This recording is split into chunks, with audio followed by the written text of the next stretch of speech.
What is Export Promotion Capital Goods Scheme and what are capital goods in it? नमस्कार दोस्तों, मैं CA Prabhakar Gupta.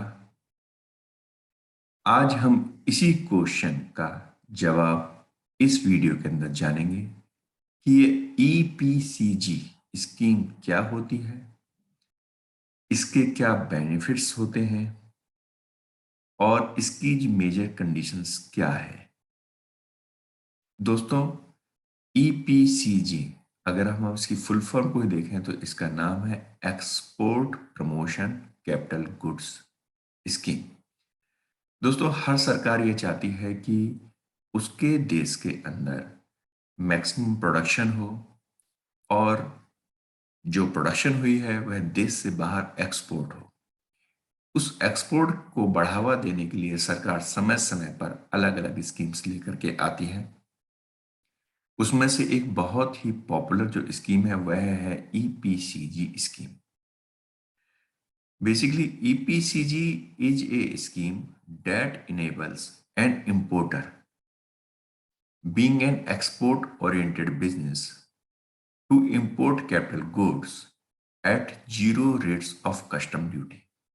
Basically क्या है, देखिए, जैसा कि मैंने आपको अभी बताया कि गवर्नमेंट चाहती है कि भाई हमारे देश से ज़्यादा बाहर, हिंदुस्तान से बाहर एक्सपोर्ट हो।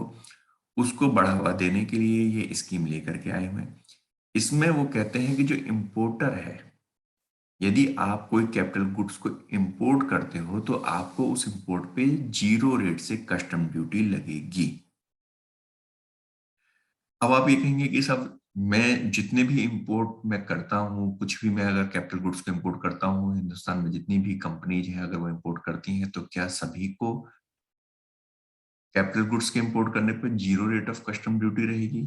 तो ऐसा नहीं है। बेसिकली ये उन इंपोर्टर्स के लिए है जो एक्सपोर्ट ओरिएंटेड बिजनेस करते हैं, यानी कि उनका बेसिक पर्पज ये होता है कि हम जो मशीन खरीद रहे हैं, जो हम कैपिटल गुड्स को खरीद रहे हैं, वो अल्टीमेटली उन प्रोडक्ट्स को प्रोडक्शन करने में यूज हो जो कि एक्सपोर्ट किए जाएंगे। So capital goods or machinery as well as spare parts used in the production of goods that will be exported to other countries। यानी कि जो कैपिटल गुड्स होगी, जो भी आप इंपोर्ट करोगे, जो इस ईपीसीजी स्कीम का बेनिफिट उठाएंगे, उसके अंदर पहली बात तो यह है कि आपकी मशीनरी कवर होती है, उनके स्पेयर पार्ट्स भी कवर होते हैं, but it should be used in production of goods that will be exported to other countries. यानी कि उस कैपिटल गुड्स का जो यूज होगा वो आप प्रोडक्शन में यूज करेंगे जो अल्टीमेटली एक्सपोर्ट किया जाएगा दूसरी कंट्रीज को। तो पर्पज ये है कि देखिए, जब हम इंपोर्ट करते हैं, कई बार हमारी फैक्ट्री को अच्छी मशीनों की जरूरत होती है जिससे आप एक अच्छा प्रोडक्शन कर पाए, क्वालिटी का प्रोडक्शन कर पाए। तो अगर आप एक्सपोर्ट ओरिएंटेड यूनिट हैं या आप मैक्सिमम आपका एक्सपोर्ट होता है तो उस केस में आप इस स्कीम का बेनिफिट उठा सकते हैं। लेकिन यहां पर एक कंडीशन भी है। कंडीशन क्या है? There is a compulsion on the business to bring in foreign currency within 6 year equalling to 600% of import duty saved. यानी कि कंपल्सन ये है कि जी देखिए, आपने इंपोर्ट कर लिया कैपिटल गुड्स, बिल्कुल ठीक बात है, आप उसकी प्रोडक्शन करेंगे, प्रोडक्शन करने के बाद आप उसे एक्सपोर्ट करेंगे और अगले 6 साल के अंदर आपको 600 टाइम्स यानी 6 गुनी वैल्यू का प्रोडक्ट एक्सपोर्ट करना होगा। फॉर एग्जाम्पल, आपने यदि 100 करोड़ रुपए की कैपिटल गुड्स आपने इंपोर्ट की तो आपको अगले 6 साल के अंदर 600 करोड़ रुपए की एक्सपोर्ट करनी होगी। आपकी कंपनी को 600 करोड़ की एक्सपोर्ट करनी होगी। तो बेसिकली इसमें होता यह है कि जब आप इंपोर्ट करते हो, आप ईपीसीजी स्कीम को फॉलो करते हो, तो आप जब आप इंपोर्ट करोगे कैपिटल गुड्स को, उस समय आप under EPCG scheme custom duty का पेमेंट नहीं करोगे, राइट?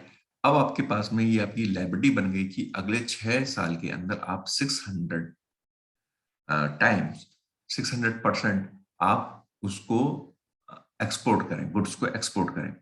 तो आपको आपके पास 6 साल का समय होता है जिसमें आप 6 गुनी वैल्यू तक का आप गुड्स आप एक्सपोर्ट कर सकते हैं। एक्सपोर्ट के ऊपर जो कंडीशंस लगनी है, जो टैक्स की लायबिलिटी है, वो एक अलग है, जिसके बारे में हम सेपरेट वीडियो के अंदर डिस्कस कर चुके हैं ऑलरेडी। अगर आप इस कंडीशन को फुलफिल नहीं कर पाते हैं, तो जितना भी आपने कस्टम ड्यूटी बचाया था, वो कस्टम ड्यूटी, उस पे इंटरेस्ट और कुछ पेनल्टी भी आपके ऊपर एप्लीकेबल हो जाती है। तो जो एक्सपोर्ट ओरिएंटेड यूनिट्स हैं, उनके लिए बहुत ही अच्छी स्कीम है। और आपको मैं एक बात और बताऊं कि मैक्सिमम एक्सपोर्ट ओरिएंटेड जो बिजनेस है, वो इस स्कीम का बेनिफिट उठाते भी हैं, क्योंकि 6 टाइम या 600% सेल कोई बहुत बड़ी फिगर्स नहीं है। क्योंकि जब आप फॉर एग्जांपल 100 करोड़ रुपए की मशीन खरीद रहे हो, तो 6 साल के अंदर आप क्या 600 करोड़ रुपए की सेल नहीं कर पाएंगे? कर सकते हैं, तभी आप इतनी महंगी मशीन आप खरीद रहे हैं।